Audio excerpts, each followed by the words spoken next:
सोचा है कि सिर्फ 200 लोगों के एक छोटे ग्रुप से शुरू हुई आबादी में 6 फिंगर ड्वार्फिज्म जैसी रेयर चीज कैसे फैल सकती है। हाँ, या फिर ये फैक्ट कि हम सब मतलब every single human genetically 99.99% identical हैं। एग्जैक्टली है ना कमाल की बात।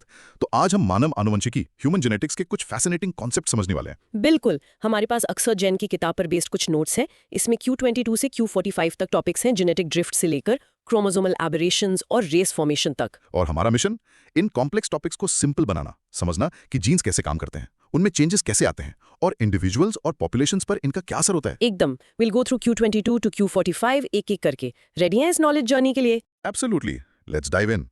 ओके, पहला टॉपिक लेते हैं Q22 genetic drift, Sewall Wright effect, founders effect. तो Q22 जेनेटिक ड्रिफ्ट, इसे सीवॉल्व राइट इफेक्ट या फाउंडर्स इफेक्ट भी कहते हैं। ये है क्या एग्जैक्टली? हाँ देखो, बेसिकली जेनेटिक ड्रिफ्ट है जीन फ्रीक्वेंसी में चेंज।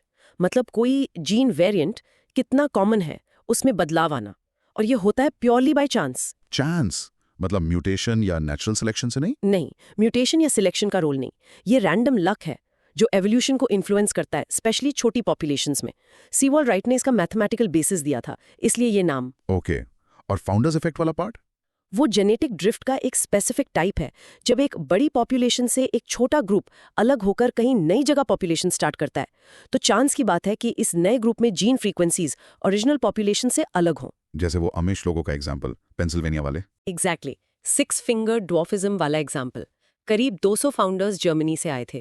बाई चांस उनमें से किसी एक या ज्यादा में इस रेयर कंडीशन का जीन रहा होगा। अच्छा, और क्योंकि पॉपुलेशन छोटी थी और आपस में ही शादियां होती थीं इन ब्रीडिंग, तो उस जीन की फ्रीक्वेंसी वहां बहुत ज्यादा हो गई compare to the original German population या यूएस पॉपुलेशन एट लार्ज। तो मतलब स्मॉल पॉपुलेशंस में चांस फैक्टर बहुत बड़ा रोल प्ले कर सकता है। पहला सवाल, तो क्या इसका मतलब यह है कि रेयर डिजीजेस कुछ ग्रुप्स में कॉमन हो सकती हैं जस्ट बाय एक्सीडेंट? थोड़ा सोच लो। क्विक हिंट, हाँ बिल्कुल। स्पेशली अगर फाउंडिंग ग्रुप छोटा और आइसोलेटेड था, तो रैंडम चांस से अदरवाइज रेयर एलील्स की फ्रीक्वेंसी काफी बढ़ सकती है। समझे? ओके, दूसरा सवाल, छोटी पॉपुलेशंस में क्या जेनेटिक ड्रिफ्ट नेचुरल सिलेक्शन से ज्यादा पावरफुल हो सकता है? क्या लगता है? क्विक हिंट, हाँ हो सकता है। बहुत छोटी पॉपुलेशंस में चांस इवेंट्स सिलेक्शन के इफेक्ट्स को ओवरराइड कर सकते हैं। समटाइम्स लेस एडवांटेजस ट्रेट्स भी फिक्स हो सकते हैं। फाइनल क्वेश्चन इस पर, फाउंडर इफेक्ट सिग्निफिकेंट होने के लिए पॉपुलेशन कितनी छोटी होनी चाहिए? कोई स्पेसिफिक नंबर है? क्विक हिंट, कोई मैजिक नंबर तो नहीं है, पर फाउंडिंग ग्रुप जितना छोटा होगा, पोटेंशियल इफेक्ट उतना ही स्ट्रांग होगा। फ्यू हंड्रेड्स के ग्रुप में भी सिग्निफिकेंट फाउंडर इफेक्ट्स दिख सकते हैं, याद रखना। Okay, got it. Let's pause and reflect.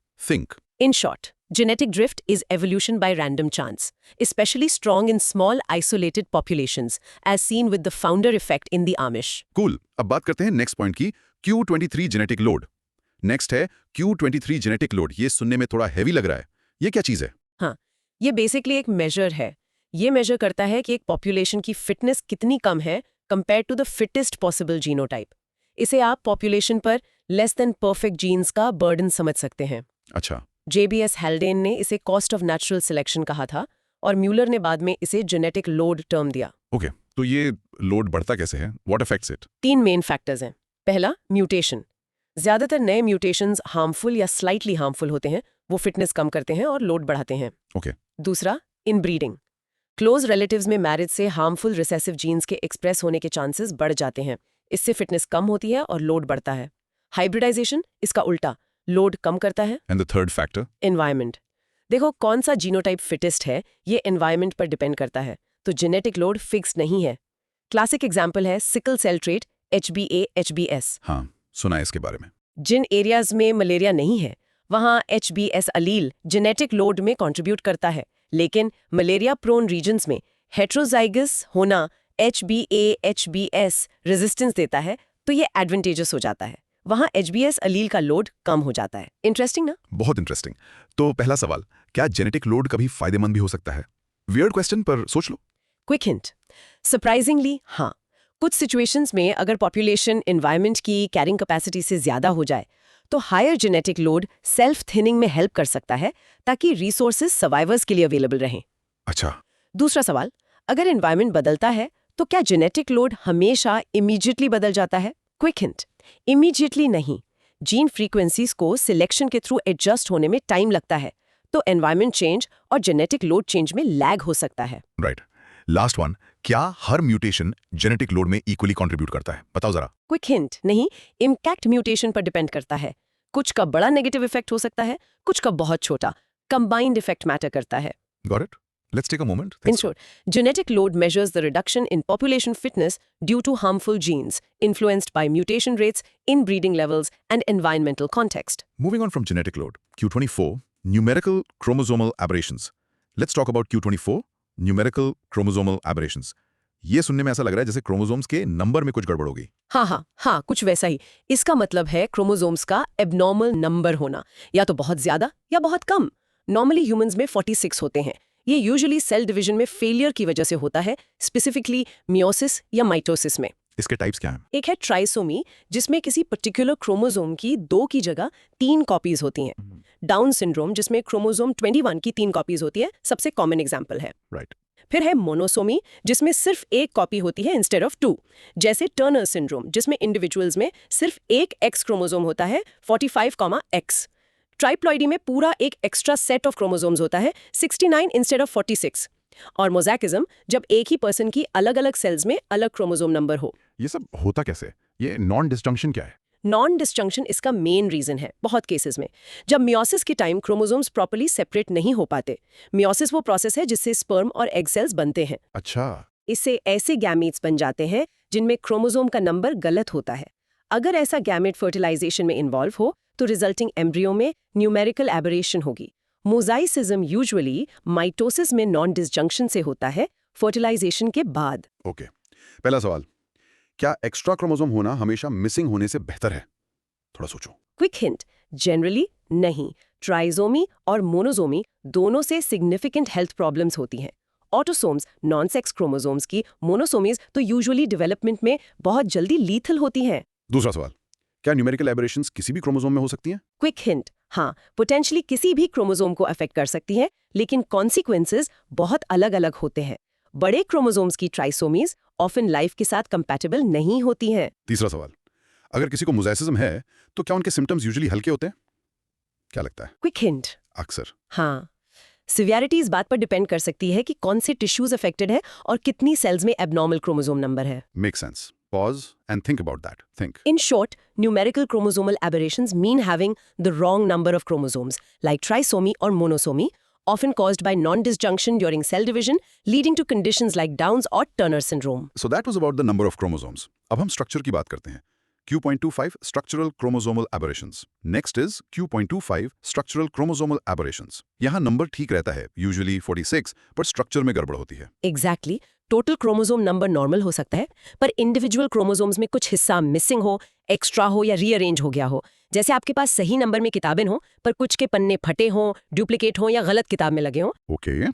What are the main types of structural changes? Common वाले हैं डिलीशन, जिसमें क्रोमोसोम का एक पार्ट लॉस्ट हो जाता है। क्री डू शार्ट सिंड्रोम इसका एग्जाम्पल है। डुप्लीकेशन, जिसमें एक सेगमेंट रिपीट हो जाता है। और ट्रांसलोकेशन, जिसमें एक क्रोमोसोम का पीस टूटकर किसी दूसरे नॉन होमोलोगस क्रोमोसोम से जुड़ जाता है। और इन्वर्जन, जिसमें एक सेगमेंट टूटता है, 180 डिग्रीज घूम जाता है और फिर से जुड़ जाता है।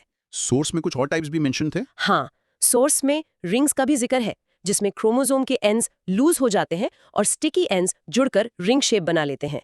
और आइसोक्रोमोसोम, जिसमें क्रोमोसोम गलत तरीके से डिवाइड होता है, एक आर्म लूज कर देता है और दूसरे को डुप्लीकेट कर लेता है, resulting in a chromosome with 2 identical arms. Wow, कितने तरीके हैं रीअरेंज होने के। सवाल नंबर 1, क्या सभी स्ट्रक्चरल एबरेशन से हेल्थ प्रॉब्लम्स होती हैं? सोचो जरा। क्विक हिंट, जरूरी नहीं। कुछ बैलेंस्ड ट्रांसलोकेशंस या इन्वर्जन्स से कैरियर को कोई प्रॉब्लम नहीं होती, क्योंकि जेनेटिक मटेरियल लॉस्ट या गेन्ड नहीं होता, लेकिन उनके ऑफस्प्रिंग में अनबैलेंस्ड एबरेशंस होने का रिस्क बढ़ जाता है। अच्छा, सवाल नंबर 2, जनरली कौन सा ज्यादा सिवियर होता है, डिलीशन या डुप्लीकेशन? क्विक हिंट, डिलीशंस अक्सर ज्यादा सिवियर होते हैं, क्योंकि एसेंशियल जेनेटिक इन्फॉर्मेशन लॉस्ट हो जाती है। डुप्लीकेशन से भी प्रॉब्लम्स हो सकती हैं, पर शायद उनका इफेक्ट इन्फॉर्मेशन लॉस से थोड़ा कम सिवियर हो ऑन एवरेज। तीसरा सवाल, क्या ये स्ट्रक्चरल चेंजेस स्पॉन्टेनियसली हो सकते हैं या हमेशा इनहेरिटेड होते हैं? क्विक हिंट, दोनों तरह से हो सकते हैं। कुछ स्पॉन्टेनियसली डेनोवो एग या स्पर्म में होते हैं, जबकि कुछ पेरेंट्स से इनहेरिट हो सकते हैं, जो शायद बैलेंस्ड रीअरेंजमेंट कैरी करते हो। फैसिनेटिंग। इतने छोटे स्ट्रक्चरल चेंजेस का कितना बड़ा इंपैक्ट हो सकता है? In short, Structural chromosomal aberrations involve changes in the chromosome structure. like deletions, duplications, translocations, inversions, which can disrupt gene function and lead to various genetic disorders. Okay, let's narrow our focus now specifically to the sex chromosomes. Q26, sex chromosomal aberrations. Q26, sex chromosomal aberrations. तो ये problems specifically X और Y chromosomes के साथ हैं। Correct. ये aberrations X या Y chromosomes के abnormal number या स्ट्रक्चर से रिलेटेड है। सबसे कॉमन एग्जांपल्स हैं क्लाइनफेल्टर सिंड्रोम, टिपिकली मेल्स में एक एक्स्ट्रा X क्रोमोसोम के साथ 47XXY, टर्नर सिंड्रोम, फीमेल्स में यूजुअली एक X क्रोमोसोम मिसिंग होता है 45X, और ट्रिपल X सिंड्रोम, फीमेल्स में एक एक्स्ट्रा X के साथ 47XXX। और इनका कॉज भी वही है जो बाकी न्यूमेरिकल इश्यूज का है, नॉन डिसजंक्शन। हाँ, मियोसिस के दौरान नॉन डिसजंक्शन ही यूजुअल सस्पेक्ट है। इससे ऐसे एग्स या स्पर्म बनते हैं जिनमें सेक्स क्रोमोसोम्स का नंबर गलत होता है। इंटरेस्टिंग। पहला सवाल, सेक्स क्रोमोसोम एबरेशंस के इफेक्ट्स अक्सर ऑटोसोम्स की सिमिलर एबरेशन से माइल्डर क्यों लगते हैं? थोड़ा सोचो। क्विक हिंट, पार्टली इसलिए क्योंकि एक्स इनएक्टिवेशन होता है जिसमें extra x chromosomes largely switch off हो जाते हैं और वाई क्रोमोसोम पर ऑटोसोम्स के कंपैरिजन में रिलेटिवली कम जीन्स होते हैं। अच्छा, दूसरा सवाल, क्या सेक्स क्रोमोसोम एबरेशंस वाले इंडिविजुअल्स के बच्चे हो सकते हैं? क्विक हिंट, ये डिपेंड करता है। टर्नर्स या क्लाइनफेल्टर सिंड्रोम वाले बहुत से लोग इनफर्टाइल होते हैं, पर कुछ मोज़ेक फॉर्म्स या माइल्डर वेरिएंट्स वाले लोगों में रिड्यूस्ड फर्टिलिटी हो सकती है। ट्रिपल एक्स वाली फीमेल्स अक्सर फर्टाइल होती हैं। तीसरा सवाल, क्या एक्स्ट्रा वाई क्रोमोसोम वाले सिंड्रोम्स भी होते हैं? बताओ। क्विक हिंट, हाँ, जैसे 47XXY सिंड्रोम, कभी-कभी जैकब सिंड्रोम कहते हैं। ऐसे इंडिविजुअल्स टिपिकली टॉल होते हैं, पर अक्सर कुछ खास फीचर्स नहीं होते और यूजुअली फर्टाइल होते हैं। Good to know the range. Let's take a moment. Think. In short, sex chromosomal aberrations are numerical or structural errors in X or Y chromosomes caused mainly by non-disjunction, leading to conditions like Klinefelter's XXY, Turner's X, and XXX XXX. Let's dive a bit deeper into Klinefelter syndrome. Q70. Klinefelter syndrome Q70. Source इसे male hypogonadism कहता है। इसकी details क्या हैं? Right, hypogonadism का मतलब है testis ठीक से फंक्शन नहीं करते। प्राइमरी कॉज है एक एक्स्ट्रा एक्स क्रोमोसोम का होना, तो कैरियोटाइप टिपिकली 47XXY होता है। जैसा हमने कहा, ये यूजुअली किसी भी पेरेंट में मियोसिस में नॉन डिसजंक्शन से होता है। ये रिलेटिवली कॉमन है, लगभग 1 in 850 मेल बर्थ्स में होता है। इसके टिपिकल फीचर्स क्या हैं? कॉमन सिम्टम्स में शामिल हैं यूनिकॉइड बॉडी प्रोपोर्शंस, जैसे लंबे पैर और छोटा टॉर्सो, ब्रेस्ट टिश्यू डेवलपमेंट, गाइनिकोमास्टिया, छोटे और फर्म टेस्टीज, एट्रोफिक टेस्टीज, चेहरे और बॉडी पर कम बाल और low testosterone levels. Intelligence usually normal होती है, पर लर्निंग डिफिकल्टीज हो सकती हैं। और सोर्स ने इनफर्टिलिटी मेंशन किया था। पहला सवाल, क्या ये हमेशा इनफर्टिलिटी से एसोसिएटेड है? क्विक हिंट, हाँ, इसे मेल इनफर्टिलिटी का मेन कॉज माना जाता है क्योंकि स्पर्म प्रोडक्शन इम्पेयर्ड होता है। लेकिन बहुत रेयरली, स्पेशली मोज़ेक केसेस में, जहाँ कुछ सेल्स नॉर्मल XY होते हैं, थोड़ा स्पर्म प्रोडक्शन हो सकता है।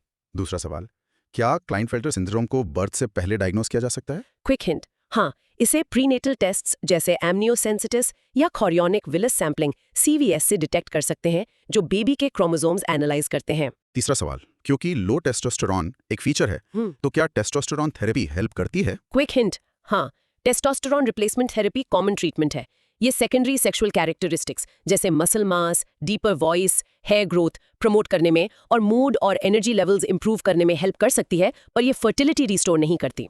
याद रखना। Important points. Let's pause. Think. In short, Klinefelter syndrome 47XXY affects males, causing hypogonadism, characteristic physical features, and is a major cause of infertility. Now let's look at the female counterpart mentioned, Turner syndrome. Q28, Turner syndrome. Q28 Turner syndrome जिसे female hypogonadism भी कहते हैं। यहाँ genetic basis क्या है? ये condition females में होती है और इसका कॉज है एक एक्स क्रोमोसोम का कंप्लीट या पार्शियल एब्सेंस, मोनोजोमी। सबसे कॉमन कार्योटाइप है 45X। फिर से मियोसिस में नॉन डिसजंक्शन ही यूजुअल कॉज है। ये एक्स क्रोमोसोम की स्ट्रक्चरल एब्नॉर्मलिटीज या मोजेइज्म e.g. 45X 46XX से भी हो सकता है। ये कितना कॉमन है और इसके साइंस क्या हैं? ये लगभग 1 in 3000 फीमेल बर्ड्स में होता है। इंटरेस्टिंगली 45X कंसेप्शंस का बहुत बड़ा प्रोपोर्शन एक्चुअली मिसकैरेज में रिजल्ट करता है। एस्टिमेट है कि सिर्फ 1% ही टर्म तक सर्वाइव करते हैं। ओह, जो सर्वाइव करते हैं उनमें की फीचर्स हैं शॉर्ट स्टैचर, ओवेरियन डेवलपमेंट ना होने से इनफर्टिलिटी और एब्सेंट प्यूबर्टी, एक वेब्ड नेक, ब्रॉड चेस्ट और कभी-कभी हार्ट डिफेक्ट्स या kidney problems. Intelligence usually normal होती है, हालांकि कुछ को स्पेसिफिक लर्निंग डिफिकल्टीज हो सकती हैं, पर्टिकुलरली स्पेशल रीजनिंग में। सोर्स कहता है कि ज्यादातर अफेक्टेड फीटस सर्वाइव नहीं करते। पहला सवाल, तो क्या ये हाई मिसकैरेज रेट सजेस्ट करता है कि एक्स क्रोमोसोम अर्ली डेवलपमेंट के लिए बहुत इंपॉर्टेंट है? थोड़ा सोचो।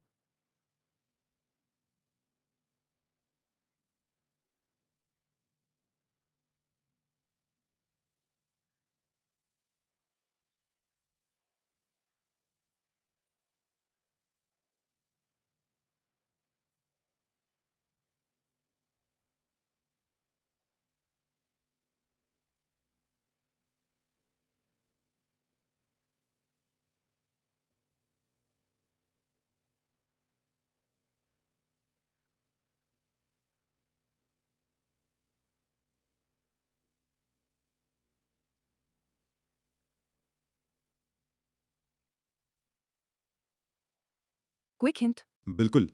ये हाईलाइट करता है कि जीन्स की करेक्ट डोसेज कितनी क्रूशल है, इवन सेक्स क्रोमोसोम्स पर, सक्सेसफुल एम्ब्रियोनिक और फीटल डेवलपमेंट के लिए। दूसरा सवाल, क्या ट्रीटमेंट से शॉर्ट स्टैचर जैसे सिम्टम्स में हेल्प मिल सकती है? Quick hint. हाँ, ग्रोथ हार्मोन थेरेपी से फाइनल हाइट सिग्निफिकेंटली इंक्रीज हो सकती है अगर जल्दी शुरू की जाए। Estrogen replacement therapy puberty induce करने और सेकेंडरी सेक्सुअल कैरेक्टरिस्टिक्स मेंटेन करने के लिए जरूरी होती है। तीसरा सवाल। क्या टर्नर सिंड्रोम वाली सभी इंडिविजुअल्स इनफर्टाइल होती हैं? कोई एक्सेप्शंस? हिंट। हालांकि ओवेरियन फेलियर के कारण ज्यादातर इनफर्टाइल होती हैं, रेयर केसेस में स्पॉन्टेनियस प्रेगनेंसी हुई है, पर्टिकुलरली मोजेसिज्म वाली इंडिविजुअल्स में। असिस्टेड रिप्रोडक्टिव टेक्नोलॉजीज भी कुछ के लिए ऑप्शन हो सकती हैं। Good to know there are management options. In short, Turner syndrome, typically 45X, affects females due to a missing or incomplete X chromosome, resulting in short stature, infertility, and other characteristic features, though many affected pregnancies don't reach term. Okay, one more sex chromosome condition before we move to autosomes. Q29 triple X syndrome, super female. Q29 triple X syndrome यानी 47XXX karyotype. Source में mention है कि इसे कभी-कभी super female भी कहते हैं। हाँ, हालांकि वो टर्म पोटेंशियली मिसलीडिंग है और क्लिनिकली प्रेफर नहीं किया जाता। इसका कॉज है एक एक्स्ट्रा एक्स क्रोमोसोम का होना, फिर से टिपिकली मियोसिस में नॉन डिसजंक्शन की वजह से।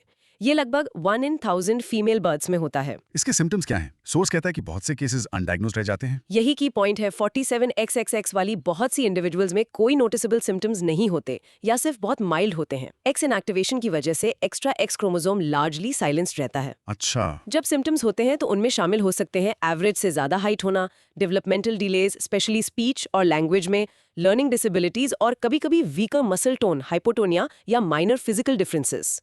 फर्टिलिटी यूजुअली नॉर्मल होती है। क्योंकि सिम्टम्स अक्सर सटल होते हैं, एस्टिमेट है कि 90% तक केसेस कभी डायग्नोज ही नहीं होते। अगर सिम्टम्स माइल्ड या एब्सेंट हैं, पहला सवाल, तो ज्यादातर केसेस एक्चुअली मिलते कैसे हैं? By chance. Quick hint. अक्सर हाँ, डायग्नोसिस शायद इंसिडेंटली हो जाए, प्रीनेटल टेस्टिंग के दौरान जो दूसरे रीजन से की गई हो, जैसे एडवांस्ड मैटरनल एज, या अगर बच्चे की जेनेटिक टेस्टिंग डेवलपमेंटल डिलेज या लर्निंग इश्यूज की वजह से हो। दूसरा सवाल, क्या एक्स्ट्रा एक्स क्रोमोसोम होने से क्रोमोसोमल अबनॉर्मलिटीज वाले बच्चे होने का रिस्क बढ़ जाता है? Quick hint. थोड़ा सा इंक्रीज्ड थ्योरेटिकल रिस्क हो सकता है, लेकिन 47XXX वाली ज्यादातर वुमेन के बच्चे नॉर्मल क्रोमोसोम्स के साथ होते हैं। तीसरा सवाल, क्या सुपर फीमेल टर्म अप्रोप्रिएट या एक्यूरेट है? सोचो जरा। Quick hint, not really. ये इनहैंस्ड फीमेल कैरेक्टरिस्टिक्स इंप्लाई करता है, जो कि केस नहीं है। ये स्टिग्मेटाइजिंग भी हो सकता है। क्लिनिकली इसे सिर्फ 47XXX या ट्राइसोमी X कहते हैं। Good points, let's pause, think. In short, triple X syndrome 47XXX involves an extra X chromosome in females, often causing few or no symptoms due to X inactivation, though it can be associated with tall stature and potential learning developmental delays. Alright, we've covered sex chromosomal issues. अब हम autosomes की तरफ चलते हैं। Q30 autosomal chromosomal aberrations.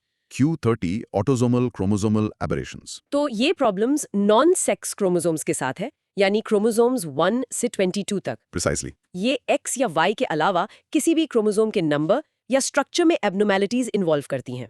इनके consequences अक्सर sex chromosome aberration से ज्यादा सीवियर होते हैं, क्योंकि ऑटोसोम्स पर ओवरऑल डेवलपमेंट के लिए ज्यादा एसेंशियल जीन्स होते हैं और डोसेज इम्बैलेंसेस कम टॉलरेट होते हैं। इसके मेन एग्जांपल्स क्या मेंशन है? सबसे कॉमन न्यूमेरिकल वाला है डाउन सिंड्रोम, जो कि ट्राइसोमी 21 है, क्रोमोसोम 21 की 3 कॉपीज। दूसरे सिग्निफिकेंट ऑटोसोमल ट्राइसोमीज में एडवर्ड्स सिंड्रोम, ट्राइसोमी 18 और पटाउ सिंड्रोम, ट्राइसोमी 13 शामिल है। स्ट्रक्चरल एब्रेशंस जो ऑटोसोम्स को अफेक्ट करती हैं, उनमें क्रेडू-चैट सिंड्रोम, जो क्रोमोसोम 5 के शॉर्ट आर्म पर डिलीशन से होता है, एक की एग्जाम्पल है। ये सभी जनरली सेल डिवीजन में एरर से होते हैं। आपने मेंशन किया कि इनके कॉन्सिक्वेंसेस अक्सर सिवियर होते हैं। पहला सवाल, क्या कोई कॉमन फीचर है जो ज्यादातर ऑटोसोमल एबरेशंस में देखा जाता है? याद आया कुछ? क्विक हिंट, हाँ, इंटेलेक्चुअल डिसेबिलिटी वेरिंग डिग्रीज एक बहुत कॉमन फीचर है जो ज्यादातर सर्वाइवेबल ऑटोसोमल एबरेशन से एसोसिएटेड है। साथ ही कैरेक्टरिस्टिक फिजिकल फीचर्स और अक्सर इंटरनल ऑर्गन माल्फॉर्मेशंस भी। दूसरा सवाल, कुछ क्रोमोसोम जैसे 13, 18 और 21 की ट्राइसोमीज बर्थ तक सर्वाइवेबल क्यों हैं जबकि दूसरी नहीं? क्विक हिंट, ये प्रोबेबली उन क्रोमोसोम्स पर लोकेटेड स्पेसिफिक जीन से रिलेटेड है। क्रोमोसोम्स 13, 18 और 21 रिलेटिवली छोटे हैं और शायद उन पर ऐसे जीन्स कम हो जिनका डोसेज इम्बैलेंस अर्ली डेवलपमेंट में एब्सोल्युटली लीथल हो कंपेयर टू बड़े क्रोमोसोम्स। तीसरा सवाल, क्या ऑटोसोम्स पर स्ट्रक्चरल एबरेशंस साइलेंट हो सकती है जैसे कुछ सेक्स क्रोमोसोम वाली? Quick hint, balance structural rearrangements जैसे कुछ ट्रांसलोकेशंस या इन्वर्जन्स ऑटोसोम्स पर कैरियर में साइलेंट हो सकती हैं, लेकिन उनसे अनबैलेंस्ड गैमीट्स प्रोड्यूस करने का हायर रिस्क होता है जिससे ऑफस्प्रिंग में सिग्निफिकेंट हेल्थ प्रॉब्लम्स हो सकती हैं। मेक सेंस कि इनके इम्पैक्ट्स अक्सर बड़े क्यों होते हैं? In short, autosomal chromosomal aberrations are numerical or structural errors in non-sex chromosomes 1 to 22, often leading to severe developmental issues and syndromes like Downs, Edwards, and Patau's. Let's focus on the most well-known one, Down syndrome, Q31. Down syndrome, Q31. Down syndrome, शायद सबसे ज्यादा पहचाना जाना वाला chromosomal condition. Source note कहता है कि पहले इसे मंगोलिज्म कहते थे। हाँ, वो पुराना टर्म अबाउट डेटेड और ऑफेंसिव है। कंडीशन का कॉज है क्रोमोसोम 21 की एक एक्स्ट्रा कॉपी होना, या तो फुल या पार्शियल। तो कैरियोटाइप टिपिकली 47XX प्लस 21 या 47XY प्लस 21 होता है। मोस्टली कैसे होता है ये? वास्ट मेजॉरिटी ऑफ केसेस, लगभग 95%, मियोसिस में नॉन डिसजंक्शन की वजह से होते हैं, जिससे ट्राइसोमी 21 होती है। एक छोटा परसेंटेज ट्रांसलोकेशन जिसमें एक्स्ट्रा क्रोमोसोम 21 मटेरियल किसी दूसरे क्रोमोसोम से जुड़ा होता है या मुजेसिज्म की वजह से होता है। ये कितना कॉमन है और इसकी कैरेक्टरिस्टिक्स क्या हैं? ये लगभग 1 in 700 लाइव बर्थ्स में होता है, जो इसे सबसे कॉमन क्रोमोसोमल एब्नॉर्मैलिटी बनाता है। रिस्क एडवांसिंग मैटरनल एज के साथ सिग्निफिकेंटली बढ़ता है, स्पेशली 35 के बाद। और फीचर्स? की फीचर्स में कुछ लेवल की इंटेलेक्चुअल डिसेबिलिटी, माइल्ड से मॉडरेट तक, कैरेक्टरिस्टिक फेशियल फीचर्स जैसे upward slanting eyes, flat nasal bridge वाला छोटा नाक, छोटे कान, अक्सर हथेली पर एक गहरी single crease, simian crease, short stature और इन्फेंसी में रिड्यूस्ड मसल टोन, हाइपोटोनिया शामिल है। डाउन सिंड्रोम वाले इंडिविजुअल्स में कुछ हेल्थ इश्यूज का रिस्क भी बढ़ जाता है, जैसे हार्ट डिफेक्ट्स, थायराइड प्रॉब्लम्स और लेटर लाइफ में अल्जाइमर्स डिजीज। सोर्स मेंशन करता है कि इंडिया में सबसे ज्यादा विक्टिम्स हैं, शायद बड़ी पॉपुलेशन साइज की वजह से। सोर्स स्टेम सेल इंजेक्शंस को पोटेंशियल क्योर की तरह हिंट करता है। पहला सवाल, क्या वो करंटली एक रियलिस्टिक ट्रीटमेंट है? क्या लगता है? क्विक हिंट, नहीं, करंटली डाउन सिंड्रोम का कोई क्योर नहीं है। हालांकि various therapies including potentially stem cells पर रिसर्च चल रही है। स्टेम सेल इंजेक्शन से क्योर के क्लेम्स अभी तक अनप्रूवन है और साइंटिफिकली वैलिडेटेड नहीं है। Management therapies speech, occupational, physical और एसोसिएटेड हेल्थ इश्यूज को एड्रेस करने पर फोकस करता है। दूसरा सवाल, क्या पैटर्नल एज भी रिस्क को अफेक्ट करती है? क्विक हिंट, हालांकि मैटरनल एज सबसे सिग्निफिकेंट फैक्टर है, कुछ स्टडी सजेस्ट करती हैं कि एडवांस्ड पैटर्नल एज भी शायद थोड़ा सा इंक्रीज्ड रिस्क कंट्रीब्यूट करती हो, पर लिंक मैटरनल एज जितना क्लियर नहीं है। तीसरा सवाल, बेटर हेल्थ केयर के साथ डाउन सिंड्रोम वाले लोगों की लाइफ एक्सपेक्टेंसी कैसे बदली है? क्विक हिंट, ड्रामेटिकली इंक्रीज हुई है। अर्ली 20th सेंचुरी में बहुत से लोग चाइल्डहुड से आगे सर्वाइव नहीं करते थे। अब बेटर मेडिकल केयर के साथ, पर्टिकुलरली हार्ट डिफेक्ट्स के लिए, बहुत से इंडिविजुअल्स 50s, 60s और उससे आगे तक जीते हैं। That's positive progress. Let's pause on Down syndrome.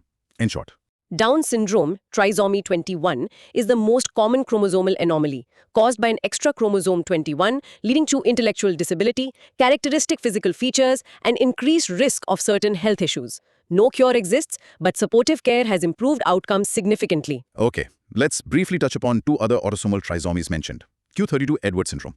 Q32 Edwards syndrome, जो कि trisomy 18 है, यहाँ की फीचर्स क्या है? Edwards syndrome क्रोमोसोम 18 की 3 कॉपीज होने से होता है।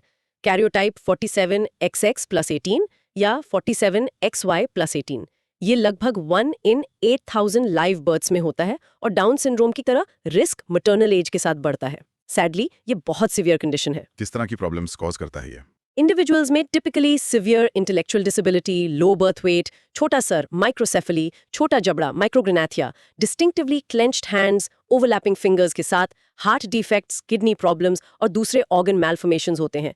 सर्वाइवल रेट्स बहुत लो है। बहुत से अफेक्टेड इन्फेंट्स लाइफ के पहले कुछ हफ्तों या महीनों से आगे सर्वाइव नहीं करते। पहला सवाल, क्या सर्वाइवल रेट ही मेन डिफरेंस है डाउन सिंड्रोम की कंपैरिजन में? क्विक हिंट, हाँ, ये एक मेजर डिफरेंस है। हालांकि डाउन सिंड्रोम वाले इंडिविजुअल्स की लाइफ एक्सपेक्टेंसी अब सिग्निफिकेंटली बढ़ गई है, एडवर्ड सिंड्रोम अभी भी बहुत पुअर प्रोग्नोसिस और शॉर्ट सर्वाइवल टाइम से एसोसिएटेड है। दूसरा सवाल, क्या एडवर्ड सिंड्रोम को प्रीनेटली डिटेक्ट किया जा सकता है? क्विक हिंट, हाँ, डाउन सिंड्रोम की तरह इसे प्रेगनेंसी के दौरान टेस्ट्स जैसे ultrasound, maternal serum screening, NIPT, non invasive prenatal testing, CVS या एमनियोसेंटोसिस से स्क्रीन और डायग्नोज किया जा सकता है। तीसरा सवाल, क्या एडवर्ड सिंड्रोम के लिए कोई स्पेसिफिक ट्रीटमेंट है? क्विक हिंट, नहीं, कोई क्योर नहीं है। मेडिकल केयर, सपोर्टिव मेजर्स और सिम्टम्स और कॉम्प्लिकेशंस को मैनेज करने पर फोकस्ड है। अक्सर पैलिएटिव केयर इन्वॉल्व करती है कंडीशन की सिवियरिटी के कारण। A very difficult condition. Think In short, Edwards syndrome, trisomy 18, is a severe chromosomal condition with profound intellectual disability and multiple physical defects leading to very low survival rates. And the next one sounds similarly severe, Patau syndrome. Q33 Patau syndrome या ट्राइसमी 13, इसके बारे में क्या? Patau syndrome chromosome 13 की extra copy से होता है, karyotype 47XX plus 13 या 47XY प्लस 13। ये एडवर्ड सिंड्रोम से रेयर है, लगभग 1 in 10,000 से 1 in 21,700 लाइव बर्थ्स में होता है। फिर से एडवांस्ड मैटरनल एज एक रिस्क फैक्टर है। और सिवियरिटी? ये भी एक्सट्रीमली सिवियर है, शायद इमीडिएट सर्वाइवल के टर्म्स में ट्राइसोमी 18 से भी ज्यादा।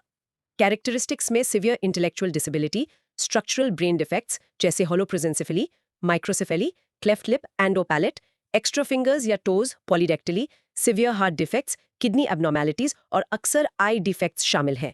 सर्वाइवल बहुत लिमिटेड है। सोर्स कहता है कि 80% से ज्यादा अफेक्टेड इन्फेंट्स पहले साल में ही मर जाते हैं, बहुत से पहले कुछ दिनों या हफ्तों में।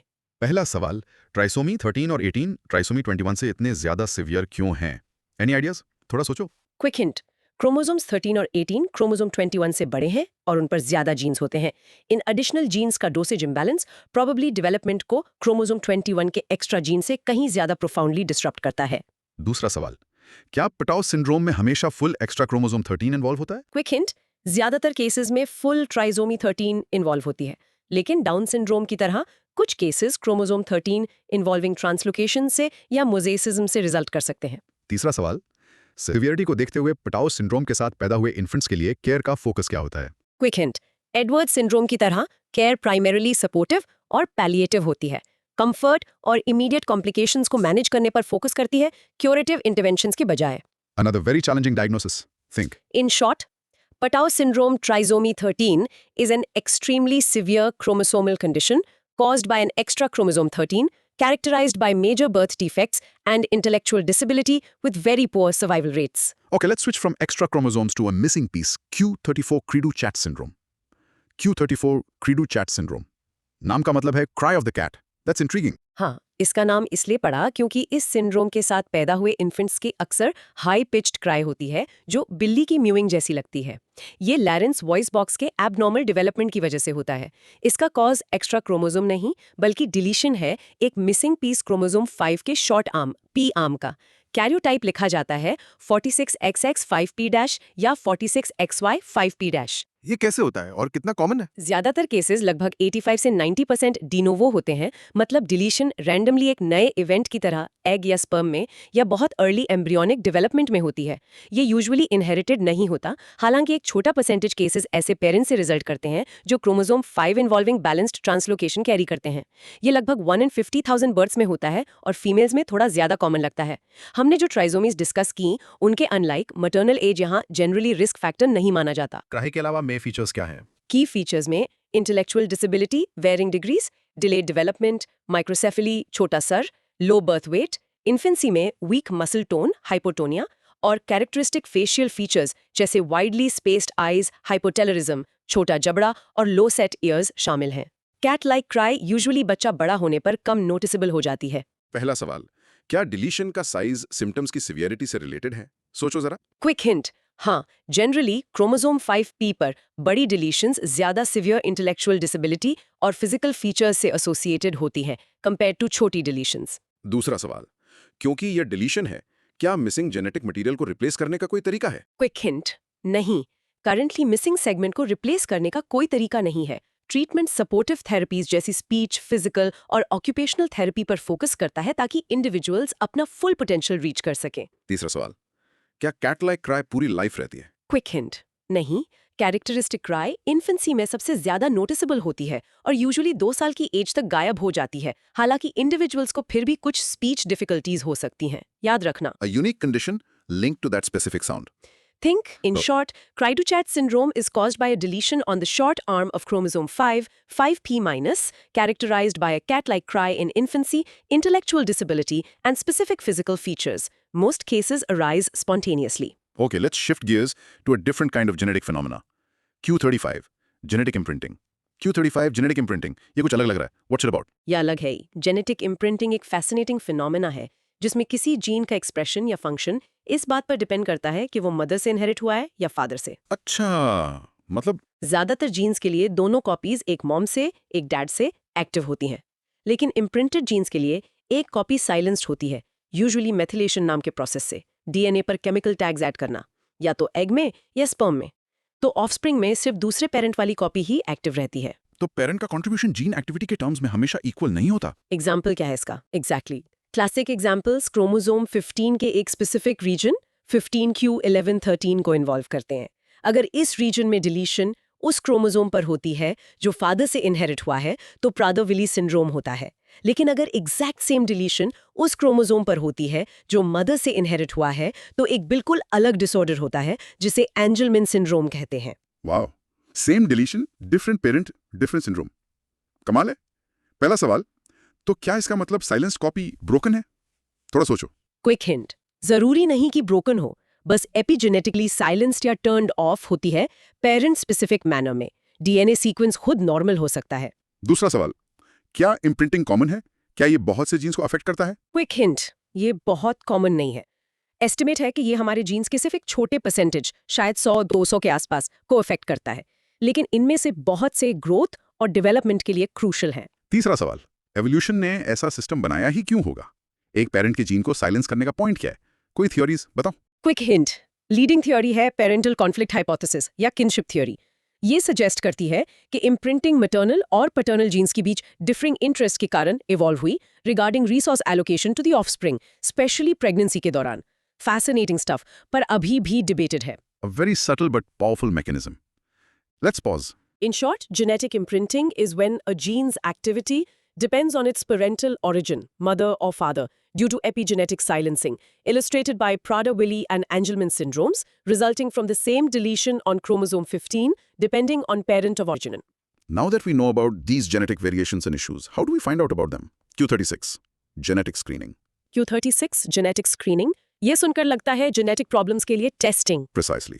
जेनेटिक स्क्रीनिंग में इंडिविजुअल्स या पॉपुलेशन ग्रुप्स पर टेस्ट्स यूज किए जाते हैं ताकि उन लोगों को आइडेंटिफाई किया जा सके जिनमें किसी स्पेसिफिक जेनेटिक डिसऑर्डर होने का, किसी डिसऑर्डर के लिए जीन कैरी करने का या क्रोमोसोमल एबनॉर्मेलिटी होने का इंक्रीज्ड रिस्क हो सकता है। ये प्रोएक्टिव टेस्टिंग है, अक्सर बिना सिम्टम्स वाले लोगों पर किया जाता है। ये कैसे किया जाता है और इसके टाइप्स क्या हैं? यूजुअली इसमें ब्लड, हेयर या स्किन सेल्स जैसे सैंपल्स एनालाइज किए जाते हैं ताकि डीएनए, क्रोमोसोम्स या प्रोटीन्स में स्पेसिफिक चेंजेस देखे जा सकें जो कुछ डिसऑर्डर्स से एसोसिएटेड हों। मेन टाइप्स मेंशन्ड है हेट्रोजाइगोट स्क्रीनिंग, रिसेसिव डिसऑर्डर्स के कैरियर्स को आइडेंटिफाई करने के लिए, जैसे टे-सैक्स या sickle cell. Prenatal screening, pregnancy के दौरान फीटस को कंडीशंस जैसे डाउन सिंड्रोम के लिए टेस्ट करना। Pre symptomatic screening, adult onset disorders जैसे हंटिंगटन्स डिजीज के रिस्क वाले इंडिविजुअल्स को सिम्टम्स आने से पहले टेस्ट करना। और न्यू बॉर्न स्क्रीनिंग, बर्थ के तुरंत बाद बेबीज को ट्रीटेबल कंडीशंस जैसे पीकेयू, फिनिलकीटोन्यूरिया के लिए टेस्ट करना। इसका मेन पर्पस या सिग्निफिकेंस क्या है? की गोल्स हैं अर्ली डिटेक्शन और ट्रीटमेंट, जैसे पीक्यू जहां डाइटरी चेंजेस से सिवियर डिसेबिलिटी प्रिवेंट की जा सकती है। हाई रिस्क कपल्स को बच्चे होने से पहले आइडेंटिफाई करना। कैरियर स्क्रीनिंग, रिप्रोडक्टिव डिसीजंस के लिए इन्फॉर्मेशन प्रोवाइड करना। प्रीनेटल स्क्रीनिंग और जेनेटिक डिजीजेस की प्रेवलेंस पर डेटा कलेक्ट करना। पर इसमें लिमिटेशंस भी होंगी। हाँ, लिमिटेशंस और एथिकल कंसिडरेशंस हैं, जैसे एंजाइटी, डिस्क्रिमिनेशन का पोटेंशियल, प्रीनेटल डायग्नोसिस के इम्प्लीकेशंस जो पॉसिबली अबॉर्शन के डिसीजंस तक ले जा सकते हैं, और cost accessibility issues. Source note करता है कि इंडिया में यूरोपियन जेनेटिक पैनल्स पर डिपेंडेंसी महंगी हो सकती है और पॉसिबली इंडियन पॉपुलेशंस में कॉमन स्पेसिफिक जेनेटिक वेरिएशंस के लिए परफेक्टली टेलर्ड ना हो। पहला सवाल, क्या जेनेटिक स्क्रीनिंग डायग्नोस्टिक टेस्टिंग जैसा ही है? डिफरेंस क्या है? क्विक हिंट, एग्जैक्टली सेम नहीं। स्क्रीनिंग उन इंडिविजुअल्स को आइडेंटिफाई करता है जो इंक्रीज्ड रिस्क पर हैं। अगर स्क्रीनिंग टेस्ट पॉजिटिव आता है तो यूजुअली फर्दर डायग्नोस्टिक टेस्ट्स की जरूरत होती है डायग्नोसिस कंफर्म करने के लिए। स्क्रीनिंग ब्रॉडर है, डायग्नोसिस डिफिनिटिव है। दूसरा सवाल, कौन सी कंडीशन न्यूबॉर्न स्क्रीनिंग के लिए सूटेबल होती है? क्विक हिंट, की क्राइटेरिया हैं। कंडीशन सीरियस होनी चाहिए, रिलेटिवली कॉमन हो, रिलायबल टेस्ट से डिटेक्टेबल हो और इम्पॉर्टेंटली उसका इफेक्टिव ट्रीटमेंट अवेलेबल हो जो आउटकम्स इंप्रूव करे अगर जल्दी शुरू किया जाए। तीसरा सवाल, population specific genetic panels use करना क्यों इंपॉर्टेंट है, जैसा इंडिया के लिए मेंशन किया गया? सोचो जरा। क्विक हिंट, क्योंकि स्पेसिफिक जीन म्यूटेशंस की फ्रीक्वेंसी अलग अलग एथनिक पॉपुलेशंस के बीच वेरी कर सकती है। एक पॉपुलेशन एग्जाम्पल यूरोपियन के लिए डेवलप्ड पैनल्स यूज करने से दूसरी एग्जाम्पल इंडियन में कॉमन रेलेवेंट म्यूटेशंस मिस हो सकती हैं या ऐसे म्यूटेशंस टेस्ट हो सकते हैं जो रेयर हों, जिससे स्क्रीनिंग कम इफेक्टिव और पोटेंशियली कम कॉस्ट इफेक्टिव हो जाती है। टेलर पैनल्स बेहतर हैं। Very important considerations. जी। Think In short, genetic screening uses tests to identify individuals or groups at risk for genetic disorders or carrier status, enabling early detection, treatment, or informed decision making, but has limitations and ethical aspects.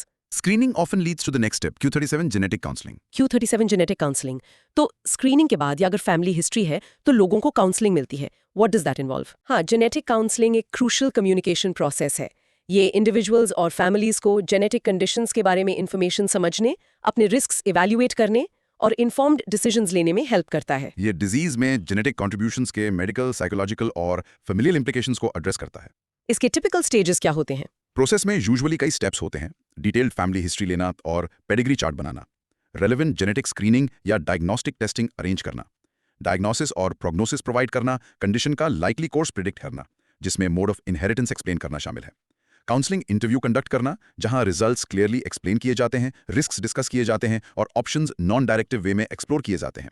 Finally treatment options या management strategies discuss करना और follow up checks arrange करना। Source में cleft lip का example दिया है, वहां क्या एडवाइस मेंशन्ड है? एग्जाम्पल में क्लेफ्ट लिप के लिए प्लास्टिक सर्जरी एडवाइस करने का जिक्र है।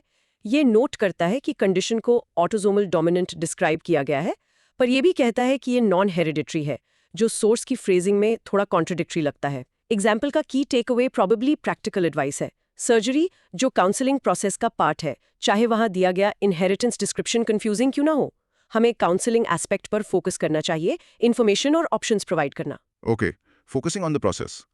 पहला सवाल, क्या जेनेटिक काउंसलिंग का मेन गोल लोगों को बताना है कि क्या करना है? क्विक हिंट, नहीं। एक कोर प्रिंसिपल है नॉन डायरेक्टिव होना। काउंसलर्स इन्फॉर्मेशन और सपोर्ट प्रोवाइड करते हैं, लेकिन इंडिविजुअल्स या फैमिलीज अपने वैल्यूज और सर्कमस्टांसेस के बेसिस पर अपने डिसीजंस खुद लेते हैं। दूसरा सवाल, जेनेटिक काउंसलिंग टिपिकली कौन करता है? Quick hint, trained professionals, usually genetic counsellors जिनके पास स्पेशलाइज्ड मास्टर्स डिग्रीज होती हैं, या मेडिकल जेनेटिसिस्ट्स, जेनेटिक्स ट्रेनिंग वाले डॉक्टर्स। तीसरा सवाल, क्या जेनेटिक काउंसलिंग तब भी हेल्पफुल हो सकती है जब कंडीशन का कोई डेफिनेटिव जेनेटिक कॉज ना मिले? बताओ। क्विक हिंट, हाँ बिल्कुल। ये फिर भी फैमिलीज को कंडीशन समझने, रिकरेंस रिस्क्स चाहे एम्पेरिकल हो, मैनेजमेंट ऑप्शन समझने, रिसोर्सेज से कनेक्ट करने और साइकोलॉजिकल सपोर्ट प्रोवाइड करने में हेल्प कर सकती है। A very important support system. In short, genetic counseling is a communication process that helps individuals, families understand and adapt to the implications of genetic conditions, involving risk assessment, explaining tests results, and providing non-directive support for decision making. And let's talk about actually trying to fix genetic problems at the source. Q38, gene therapy. Q38 gene therapy, ये तो science fiction जैसा लगता है। Jeans use करके diseases treat करना। हाँ, futuristic लगता है, पर ये एक रियल और डेवलपिंग फील्ड है। जीन थेरेपी का एम है डिजीजेस को ट्रीट या क्योर करना by introducing genetic material into a person's cells to compensate for abnormal genes या फिर एक बेनिफिशियल प्रोटीन बनाने के लिए।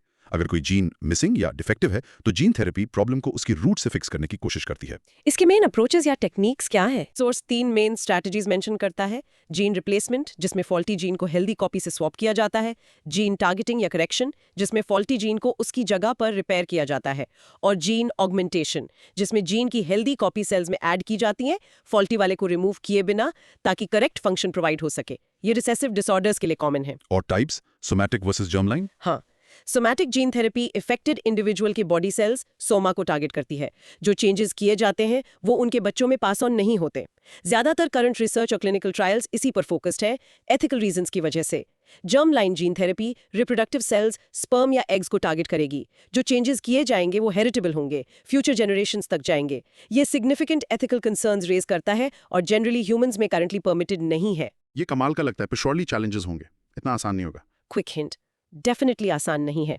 मेजर चैलेंजेस हैं जीन को सही सेल्स तक एफिशिएंटली और सेफली डिलीवर करना, इंश्योर करना कि जीन करेक्टली इंटीग्रेट हो और लॉन्ग टर्म फंक्शन करे, अनइंटेंडेड साइड इफेक्ट्स अवॉइड करना जैसे इम्यून रिस्पॉन्स ट्रिगर करना या दूसरे जीन्स को डिस्टर्ब करना, इंसर्शनल म्यूटाजेनेसिस, डेवलपमेंट और ट्रीटमेंट की हाई कॉस्ट और ethical considerations, specially germ line therapy को लेकर। दूसरा सवाल, क्या कोई डिजीजेस हैं जो करंटली जीन थेरेपी से सक्सेसफुली ट्रीट की जा रही हैं? क्विक हिंट, हाँ, कुछ रेयर जेनेटिक डिसऑर्डर्स जैसे स्पाइनल मस्कुलर एट्रोफी SMA, कुछ इनहेरिटेड इम्यूनोडिफिशिएंसीज और कुछ टाइप्स के इनहेरिटेड ब्लाइंडनेस और blood disorders like beta thalassaemia के लिए अप्रूव्ड जीन थेरेपीज हैं। ये रैपिडली इवॉल्विंग फील्ड है। तीसरा सवाल, क्या gene therapy potentially non disease traits के लिए यूज की जा सकती है, जैसे इंटेलिजेंस या एथलेटिक एबिलिटी एनहांस करना? एथिकल इशू है ना? क्विक हिंट, ये एक मेजर एथिकल कंसर्न है। एनहांसमेंट जीन थेरेपी की पोटेंशियलिटी, फेयरनेस, इक्विटी और इंसान होने का क्या मतलब है जैसे सवाल खड़े करती है। करंटली सीरियस डिजीजेस के लिए थेरेप्यूटिक यूज ही फोकस है। लॉट्स टू कंसिडर देयर और think. In short, gene therapy attempts to treat disease by inserting or correcting genes in a patient's cells. Somatic therapy, using techniques like replacement or augmentation, but faces significant technical and ethical challenges. Before we can do therapy, we need to know where the genes are. Q39. Gene mapping. Q39 gene mapping. Literally हमारे genes का map बनाना. Exactly. Gene mapping उन methods को refer करता है जो genes की specific location, locus, chromosomes पर और उनके बीच की relative distances determine करने के लिए यूज होते हैं। ये हमारे जीनोम का रोड मैप बनाने जैसा है। Different types के maps क्या हैं? दो मेन टाइप्स डिस्क्राइब्ड हैं। जेनेटिक मैपिंग, जिसे लिंकेज मैपिंग भी कहते हैं, ये इस बात पर बेस्ड है कि दो जीन्स कितनी बार साथ इनहेरिट होते हैं या मियोसिस के दौरान रिकॉम्बिनेशन से सेपरेट होते हैं ताकि उनके बीच की डिस्टेंस एस्टिमेट की जा सके। डिस्टेंसेस सेंटीमॉर्गन्स CM जैसे यूनिट्स में मेजर की जाती हैं, रिकॉम्बिनेशन फ्रीक्वेंसी पर बेस्ड। और दूसरा टाइप है फिजिकल मैपिंग। ये जीन्स के बीच एब्सोल्यूट फिजिकल डिस्टेंस डिटरमिन करता है, जो DNA बेस पेयर्स BP के नंबर में मेजर की जाती है। ये ज्यादा प्रिसाइज लोकेशन बताता है। सीक्वेंसिंग जैसी टेक्निक्स फिजिकल मैपिंग के लिए यूज होती हैं। जीन मैपिंग यूजफुल क्यों है? कहाँ काम आता है? क्विक हिंट, इसके बहुत सारे एप्लीकेशंस हैं। ये इनहेरिटेड डिजीजेस के लिए रिस्पॉन्सिबल जीन्स को आइडेंटिफाई करने के लिए फंडामेंटल है, जो जेनेटिक काउंसलिंग और थेरेपीज डेवलप करने में हेल्प करता है।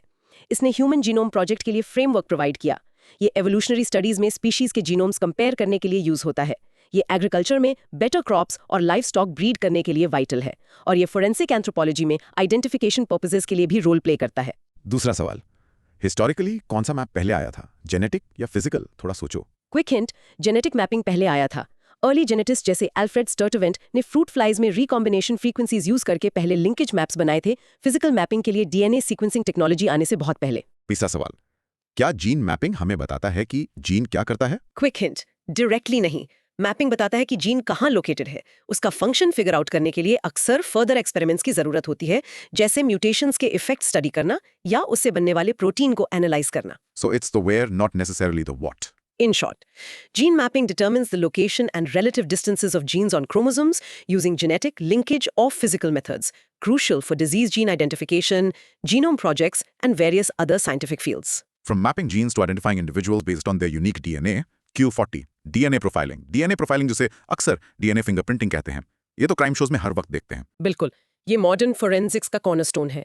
DNA प्रोफाइलिंग एक टेक्निक है जो इंडिविजुअल्स को उनकी DNA में यूनिक कैरेक्टरिस्टिक्स के बेसिस पर आइडेंटिफाई और कंपेयर करने के लिए यूज होती है।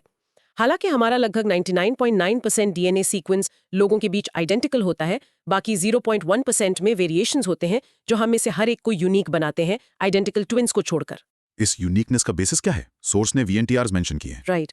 टेक्निक अक्सर DNA के स्पेसिफिक रीजन्स को एनालाइज करने पर रिलाई करती है, जिन्हें वेरिएबल नंबर टैंडम रिपीट्स कहते हैं। ये DNA के शॉर्ट सीक्वेंसेस होते हैं जो एक लाइन में मल्टीपल टाइम्स रिपीट होते हैं। रिपीट्स का एग्जैक्ट नंबर इंडिविजुअल्स के बीच सिग्निफिकेंटली वेरी करता है, जिससे एक यूनिक पैटर्न या फिंगरप्रिंट बनता है। प्रोसीजर क्या है इसका? प्रोसीजर में DNA एक्सट्रैक्शन, उसे रिस्ट्रिक्शन एंजाइम से कट करना, फ्रैगमेंट्स को साइज के हिसाब से सेपरेट करना, जेल इलेक्ट्रोफोरेसिस, फ्रैगमेंट्स को ट्रांसफर करना, sudden blotting, radio active probes use करना जो VNTR सीक्वेंसेस से बाइंड करते हैं, और फिर एक्सरे फिल्म पर बैंड्स का यूनिक पैटर्न विजुअलाइज करना शामिल है। मॉडर्न मेथड्स अक्सर PCR यूज करके शॉर्टर रिपीट्स, जिन्हें STRs शॉर्ट टेंडम रिपीट्स कहते हैं, एनालाइज करते हैं। क्राइम सॉल्व करने के अलावा ये और किस काम आता है? Any other application? Quick hint, हाँ, कई इंपॉर्टेंट यूजेस हैं। पैटर्निटी या मैटर्निटी डिस्प्यूट्स रिजॉल्व करना एक मेजर यूज है। डिजास्टर्स या एक्सीडेंट्स के विक्टिम्स को आइडेंटिफाई करने में यूज होता है। ये इनडायरेक्टली मेडिकल इन्फॉर्मेशन भी प्रोवाइड कर सकता है, फॉर एग्जांपल फैमिलीज में डिजीज लिंक्ड जीन्स के इनहेरिटेंस को ट्रैक करने में। हालांकि ये डायग्नोस्टिक जेनेटिक टेस्टिंग से अलग है। दूसरा सवाल, प्रोफाइलिंग के लिए कितना DNA चाहिए होता है? क्या ये छोटे से सैंपल से हो सकता है? Quick hint, modern PCR based methods STRs analyze करने वाले से बहुत कम अमाउंट डीएनए एक सिंगल हेयर रूट से, एक छोटे से ब्लड स्टेन से या सलाइवा से प्रोफाइल जनरेट करने के लिए काफी हो सकता है। कूल ना? तीसरा सवाल, क्या डीएनए फिंगरप्रिंटिंग कंप्लीटली फूल प्रूफ है? कोई लिमिटेशंस है? बताओ जरा। क्विक हिंट, हालांकि हाईली एक्यूरेट है, पोटेंशियल इश्यूज में शामिल है सैंपल कलेक्शन या एनालिसिस में ह्यूमन एरर, सैंपल्स का कंटामिनेशन और केयरफुल स्टैटिस्टिकल इंटरप्रिटेशन की जरूरत, स्पेशली जब पार्शियल मैचेस या डीएनए के कॉम्प्लेक्स मिक्सचर से डील कर रहे हों। आइडेंटिकल ट्विन्स का प्रोफाइल सेम होगा। Powerful but needs care. In short, DNA profiling या फिंगरप्रिंटिंग इंडिविजुअल्स को उनके unique variations in their DNA, particularly VNTRs या एसटीआरस के बेस पे आइडेंटिफाई करता है, और ये widely used in forensics, paternity testing और आइडेंटिफिकेशन में होता है। From individual DNA to the entire genetic blueprint, Q41, Genome and Human Genome Project. Q41 Genome और Human Genome Project. पहले जीनोम एग्जैक्टली होता क्या है? जीनोम किसी ऑर्गेनिज्म या स्पीशीज का complete set of genetic information होता है। इसमें उसके सारे जीन्स शामिल होते हैं जो डीएनए या कुछ वायरसेस के लिए आरएनए में एनकोडेड होते हैं। इसे आप उस ऑर्गेनिज्म को बनाने और ऑपरेट करने का पूरा इंस्ट्रक्शन मैनुअल समझ सकते हैं। और ह्यूमन जीनोम प्रोजेक्ट, वो तो बहुत बड़ा प्रोजेक्ट था, राइट? मैसिव HGP एक large scale international scientific effort था सारे जीन्स कंप्लीट ह्यूमन जीनोम को सीक्वेंस और मैप करने का। ये ऑफिशियली 1990 से 2003 तक चला, हालांकि रिफाइनमेंट्स अभी भी चल रहे हैं। सोर्स 2011 के आसपास रिपोर्ट की गई कि फाइंडिंग्स हाईलाइट करता है। वो मेन फाइंडिंग्स क्या थी? 3 बड़े एरियाज। पहला, ह्यूमन डाइवर्सिटी। HGP ने कंफर्म किया कि ह्यूमंस जेनेटिकली इनक्रेडिबली सिमिलर है डीएनए सीक्वेंस लेवल पर, लगभग 99.99% आइडेंटिकल। इस फाइंडिंग ने रेशियल सुपीरियरिटी के नोशंस का साइंटिफिक बेसिस पावरफुली डिबंक किया। जो छोटे वेरिएशंस हैं वो इंडिविजुअल डिफरेंसेस अकाउंट करते हैं, पर डिस्टिंक्ट बायोलॉजिकल रेसेस नहीं। और दूसरा? मेडिसिन। इसने डिजीजेस से एसोसिएटेड हजारों जीन्स आइडेंटिफाई किए, जिससे नए डायग्नोस्टिक टेस्ट्स और पोटेंशियल ड्रग टारगेट्स के दरवाजे खुले। तीसरा, एवोल्यूशन। इसने हमारी एवोल्यूशनरी हिस्ट्री में इनसाइट्स प्रोवाइड किए, दूसरे ऑर्गेनिजम्स के साथ सिमिलैरिटीज दिखाई, इवन ऐसे जीन्स मिले जो शायद बैक्टीरिया से हॉरिजॉन्टल जीन ट्रांसफर के थ्रू अक्वायर किए गए हों, और ह्यूमन माइग्रेशंस ट्रेस करने में हेल्प की। ये 99.99% सिमिलैरिटी और रेस स्मिथ को बस्ट करने वाली फाइंडिंग बहुत बड़ी लगती है। पहला सवाल, क्या HGP ने सभी ह्यूमन जीन्स आइडेंटिफाई कर लिए थे? क्विक हिंट, इसने ज्यादातर प्रोटीन कोडिंग जीन्स आइडेंटिफाई कर लिए। एस्टिमेटेड अराउंड 20,000 25,000, इनिशियली एक्सपेक्ट किए गए से कम, लेकिन नॉन कोडिंग रीजन्स और रेगुलेटरी एलिमेंट्स को समझना अभी भी एक ऑनगोइंग प्रोसेस है। दूसरा सवाल, HGP ने पर्सनलाइज्ड मेडिसिन को कैसे इंपैक्ट किया? क्विक हिंट, इसने फाउंडेशन रखा। इंडिविजुअल जेनेटिक वेरिएशंस जानने से डिजीज रिस्क प्रिडिक्ट करने, ड्रग चॉइसेस टेलर करने, फार्माकोजेनोमिक्स और ज्यादा टारगेटेड थेरेपीज डेवलप करने में हेल्प मिल सकती है। हम अभी भी अर्ली स्टेजेस में है, पर HGP क्रूशियल था। तीसरा सवाल, क्या HGP ने सिर्फ एक पर्सन का जीनोम सीक्वेंस किया था? किसका जीनोम था वो? सोचो। क्विक हिंट, ये किसी सिंगल इंडिविजुअल पर बेस्ड नहीं था। रेफरेंस जीनोम डाइवर्स बैकग्राउंड्स के कई अनोनिमस डोनर्स के डीएनए यूज करके बनाया गया था, ताकि एक ज्यादा जनरल ह्यूमन सीक्वेंस रिप्रेजेंट हो सके। A monumental project with lasting impact. Think? In short, the genome is the complete genetic set of an organism. The Human Genome Project mapped the human genome, revealing a high genetic similarity, 99.99%, providing medical insights, advancing evolutionary understanding, and scientifically refuting biological race concepts. This leads perfectly into the next question about race itself. Q42. How are races formed? Q42 पूछता है, How are races formed? HPGP findings को देखते हुए ये थोड़ा tricky सवाल है। Specially क्योंकि रेस एज डिस्टिंक्ट कैटेगरीज की बायोलॉजिकल वैलिडिटी मॉडर्न जेनेटिक्स ने लार्जली रिफ्यूट कर दी है। लेकिन सवाल प्रॉबेबली उन ऑब्जर्वेबल पॉपुलेशन डिफरेंसेस के बारे में पूछ रहा है जिन्हें हिस्टोरिकली रेस डिफाइन करने के लिए यूज किया गया था, कि वो कैसे अराइज होते हैं। तो फिर कैसे एक्सप्लेन करें? सोर्स में साइटेड एशली मॉन्टेग्यो की डेफिनेशन कहती है कि रेस एक ग्रुप है जो दूसरों से कुछ जीन फ्रीक्वेंसीज में डिफर करता है। तो रेस फॉर्मेशन इस कॉन्टेक्स्ट में पॉपुलेशंस में ओवर टाइम जीन फ्रीक्वेंसीज में चेंजेस के बारे में है। और ये जीन फ्रीक्वेंसीज में चेंजेस आते कैसे हैं? Source standard micro evolutionary processes list करता है। जीन म्यूटेशन, नए वेरिएशंस क्रिएट करना, चेंज इन क्रोमोसोम नंबर या स्ट्रक्चर, हालांकि पॉपुलेशन लेवल डिफरेंसेस के लिए कम common, genetic recombination, sexual reproduction के दौरान एग्जिस्टिंग वेरिएशंस को शफल करना, नेचुरल सिलेक्शन, एनवायरनमेंट का कुछ ट्रेट्स को फेवर करना, genetic drift, random chance fluctuations, especially छोटी पॉपुलेशंस में, और मेटिंग पैटर्न्स को इन्फ्लुएंस करने वाले फैक्टर्स जैसे इनब्रीडिंग ग्रुप्स के अंदर या हाइब्रिडाइजेशन ग्रुप्स के बीच। ये प्रोसेसेस जनरेशंस तक एक्ट करके पॉपुलेशंस को कुछ एलील्स की फ्रीक्वेंसीज में स्लाइटली डाइवर्ज करवा सकते हैं, जिससे ट्रेट्स में वेरिएशंस आते हैं। तो क्या रेस फॉर्मेशन प्योरली बायोलॉजिकल है इन प्रोसेसेस के बेसिस पर? सोर्स क्या कहता है? क्विक हिंट, सोर्स इन माइक्रोएवोल्यूशनरी प्रोसेसेस को एनवायरमेंटल फैक्टर्स जैसे radiation causing mutations, specific environments driving natural selection और कल्चरल फैक्टर्स जैसे मेटिंग पैटर्न्स, इनब्रीडिंग से लिंक करता है। लेकिन लिवोंटिन जैसे जेनेटिसिस्ट्स ने बहुत पहले दिखा दिया था कि ज्यादातर genetic variation traditionally defined racial groups के अंदर एग्जिस्ट करता है, उनके बीच नहीं। लगभग 85% अंदर, सिर्फ 15% बीच में। HGP ने इसे 99.99% सिमिलैरिटी फिगर से कंफर्म किया। तो हालांकि माइक्रोएवोल्यूशन पॉपुलेशन डिफरेंसेस क्रिएट करता है, ये डिफरेंसेस बायोलॉजिकली माइनर हैं और डिस्टिंक्ट रेशियल कैटेगरीज को सपोर्ट नहीं करते। समझे।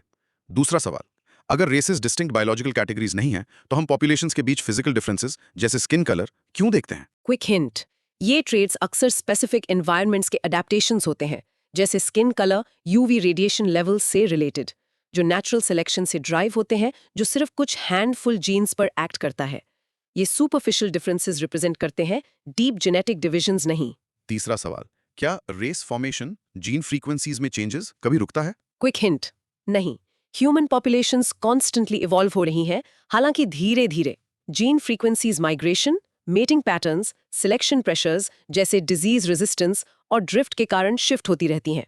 Evolution is ongoing. So, population differences arise, but race is complex.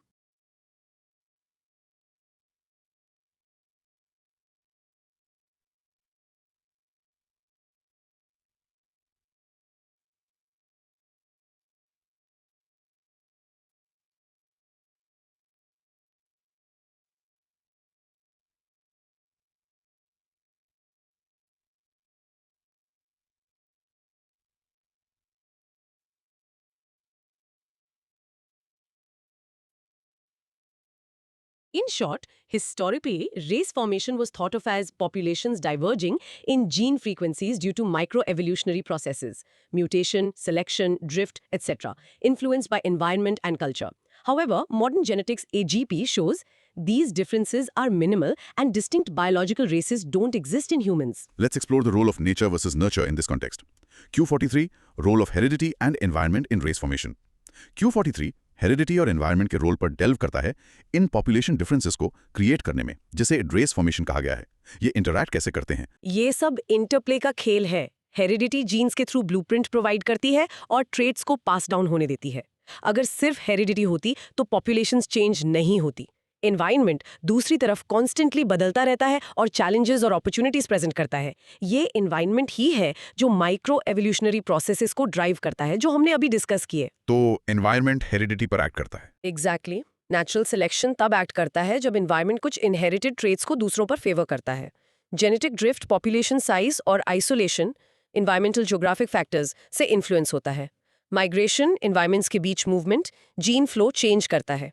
Mutation rates शायद एनवायरमेंटल म्यूटेजेंस से इन्फ्लुएंस हो सकती हैं। तो heredity raw material genetic variation provide करती है और एनवायरनमेंट अपने ब्रॉडेस्ट सेंस में कल्चरल फैक्टर्स इंक्लूड करके शेप करता है कि उन वेरिएशंस की फ्रीक्वेंसीज जनरेशंस में माइक्रो एवोल्यूशन के थ्रू कैसे चेंज होती हैं।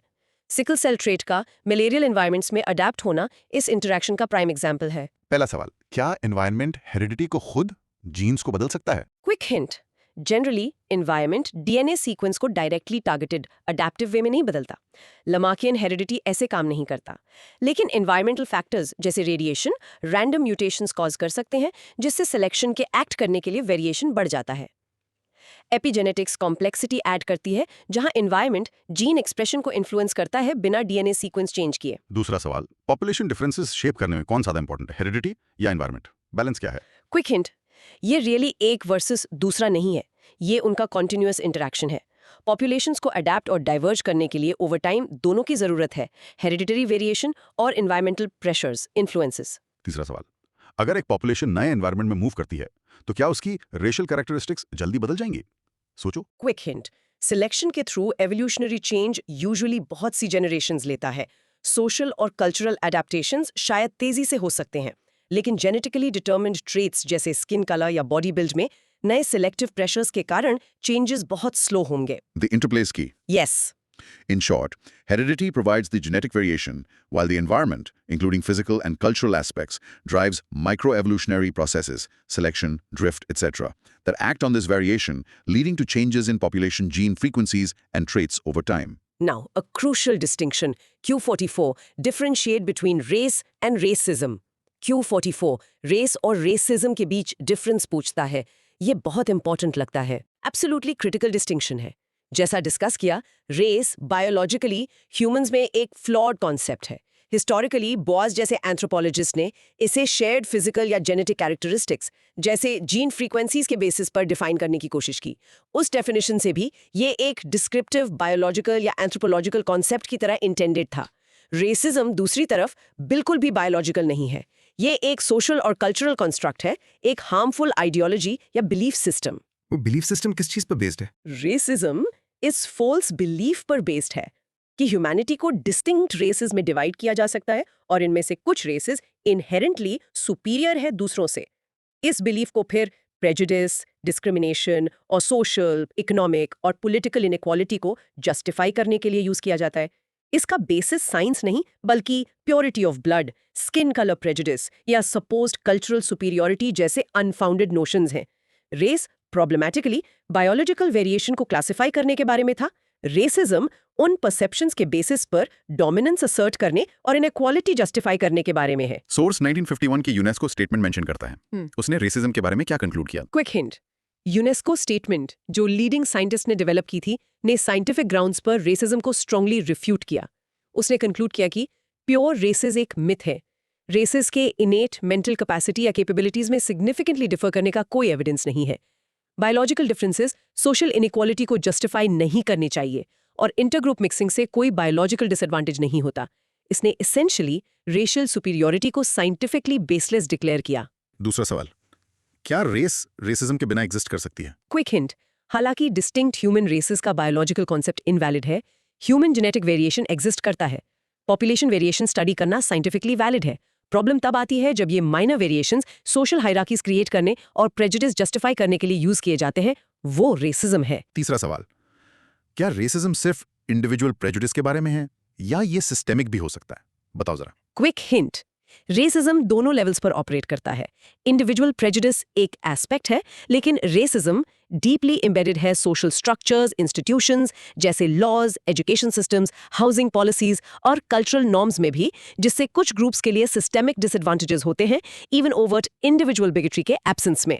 A vital difference to understand.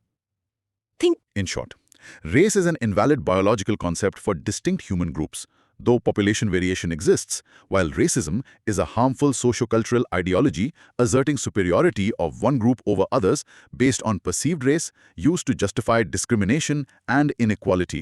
Finally, let's revisit the definition of race and how it was classified. Q45 हमें definition पर वापस लाता है। What is race? और लोगों को रेसेस में क्लासिफाई करने के लिए क्या क्राइटेरिया यूज किए गए थे? ओके, हिस्टोरिकल और जेनेटिक डेफिनेशंस देखते हैं जो मेंशन है।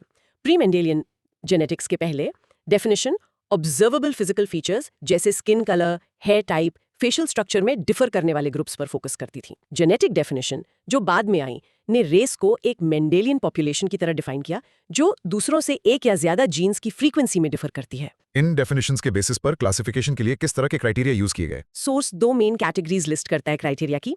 पहला, मॉर्फोलॉजिकल क्राइटेरिया, फिजिकल अपीयरेंस पर बेस्ड। इनमें शामिल है मॉर्फोस्कोपिक ट्रेट्स, डिस्क्रिप्टिव जैसे hair colour, eye colour, skin colour, hair form, और मॉर्फोमेट्रिक ट्रेट्स, मेजरेबल जैसे height, weight, head shape, cephalic index, nasal index.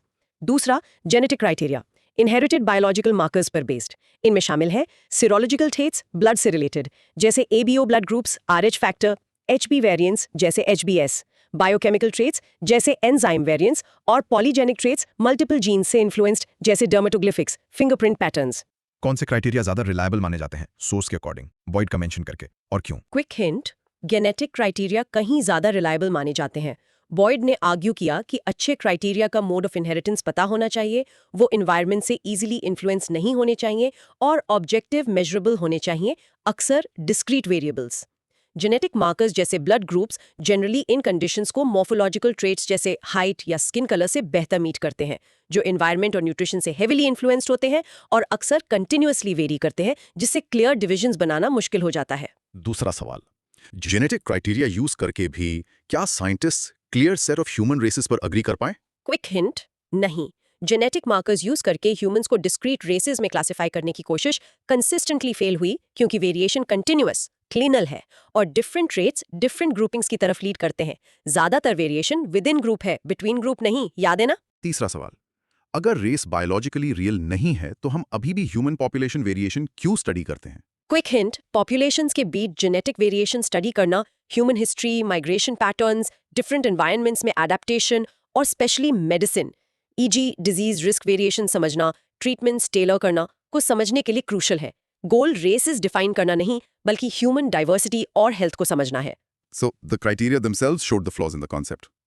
In short, race was historically defined by physical features, morphological criteria, and later by gene frequencies, genetic criteria. Genetic criteria are more reliable scientifically, but ultimately demonstrated that clear-cut biological races do not exist in humans due to continuous variation and overlapping traits. Wow, क्या journey थी ये human genetics की Q22 से Q45 तक। Let's quickly recap the highlights. हमने cover किया बिल्कुल, हमने देखा पॉपुलेशन जेनेटिक्स बेसिक्स, कैसे chance, genetic drift, founder effect और fitness reduction genetic load populations को शेप करते हैं। हाँ, और फिर क्रोमोसोमल एबरेशंस, क्रोमोसोम नंबर में errors, numerical, Down's, Turner's, Klinefelter's, Edwards, Patau, triple X और स्ट्रक्चर में एरर्स, स्ट्रक्चरल डिलेशंस जैसे क्रिडोचैट, डुप्लीकेशंस, ट्रांसलोकेशंस, इन्वर्जन्स। फिर हमने देखा gene function and expression, parent of origin effect, genetic imprinting, प्राउडरविले Angelman. और technologies भी, genetic technologies, risks identify करना, genetic screening, support provide करना, genetic counselling, potential treatments, gene therapy, gene locations find करना, gene mapping और identification, DNA profiling. और finally the big picture, genome and society, human genome project HGP से मिले insights, जिसने human unity confirm की और race, flawed biological concept और racism, harmful ideology के बीच क्रूशियल डिस्टिंक्शन, ये समझते हुए कि हेरिडिटी और एनवायरनमेंट पॉपुलेशन वेरिएशन कैसे क्रिएट करते हैं। Fantastic summary. Ready for a quick recall challenge? Let's do it. 1. Genetic drift, specially founder effect का कोर आइडिया क्या है? याद है आमिश एग्जांपल? क्विक रिकॉल, ये रैंडम चांस के बारे में है जो जीन फ्रीक्वेंसीज में चेंजेस लाता है, पर्टिकुलरली इम्पैक्टफुल जब एक छोटा ग्रुप नई पॉपुलेशन स्टार्ट करता है। 2. न्यूमेरिकल और स्ट्रक्चरल क्रोमोसोमल एबरेशंस में मेन डिफरेंस क्या है? Quick recall, numerical wrong number of chromosomes के बारे में है, ई.जी. ट्राइसोमी 21, जबकि स्ट्रक्चरल क्रोमोसोम्स के स्ट्रक्चर में चेंजेस के बारे में है, ई.जी. डिलीशंस, ट्रांसलोकेशंस। सेक्स क्रोमोसोम का एग्जांपल क्लाइनफेल्टर XXY या टर्नर X। ऑटोसोम का example down syndrome trisomy 21। 4. Genetic imprinting क्या है और कौन से सिंड्रोम्स इसे इलस्ट्रेट करते हैं? क्विक रिकॉल, ये तब होता है जब जीन एक्टिविटी इस बात पर डिपेंड करती है कि वो मॉम से आया या डैड से। प्राउडर-विले पैटर्नल डिलीशन और एंजलमैन मैटरनल डिलीशन क्रोमोसोम 15 पर इसे दिखाते हैं। 5. ह्यूमन जीनोम प्रोजेक्ट की सबसे सिग्निफिकेंट फाइंडिंग रेस के बारे में क्या थी? Quick recall, humans 99.99% genetically identical है, जिससे डिस्टिंक्ट बायोलॉजिकल रेसेस और रेशियल सुपीरियरिटी का आइडिया साइंटिफिकली डिबंक्ड हुआ।